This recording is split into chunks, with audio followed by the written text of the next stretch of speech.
नमस्कार. हिंदू सणाचे व हिंदू धार्मिक कार्यक्रम साकार करण्यावर जाहीर टीका करायचा हा एक फॅशन झाली आहे. माझ्यावर झालेली टीका ही त्या नॅरेटिव्हचा एक भाग होता. माझी विधानसभामध्ये रामनवमीचा कार्यक्रम असेल, साई भंडाराचा कार्यक्रम असेल, जैन धर्माचा काय कार्यक्रम असेल, ते विशेष धार्मिक कार्यक्रम आहे. त्याच्यासाठी रेग्युलरप्रमाणे गॅस साठा उपलब्ध नसता, प्रयत्न करावा लागता. तो त्यासाठी मी माझ्याकडे साई भंडारचे पण लोक पण आले होते, जैन धर्मीचे लोक पण आले होते. तर त्यासाठी प्रयत्न करायचा नाही का? मी प्रयत्न केल्यामध्ये काय चुकीचं आहे? अजून परवा 2 तारखेला हनुमान जयंती आहे, 14 तारीखला आपले डॉक्टर आंबेडकर साहेबांची जयंती आहे.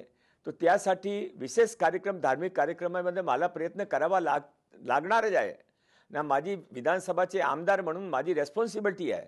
त्यामध्ये कोणाने गैर वाटायचे असेल किंवा काही कंट्रोवर्सी उभी करायची असेल तर त्याने करावी.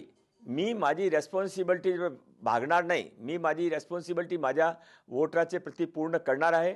मी परत एक वेळा सर्वांना सांगतो, गॅसचा तुटवडा नाही, गॅस उपलब्ध आहे. केंद्र सरकार, महाराष्ट्र सरकार, अन्न पुरवठा विभाग चांगली रीतीने काम करत आहे. फक्त जे विशेष धार्मिक कार्यक्रम असतात त्याच्यासाठी प्रयत्न करावा लागता. ते सर्व आमदारांनी, सर्व जनप्रतिनिधींनी करावा. हा कंट्रोवर्सीने तेढ निर्माण करायचा प्रयत्न सोडावा. धन्यवाद. मंगल प्रभात लोढा.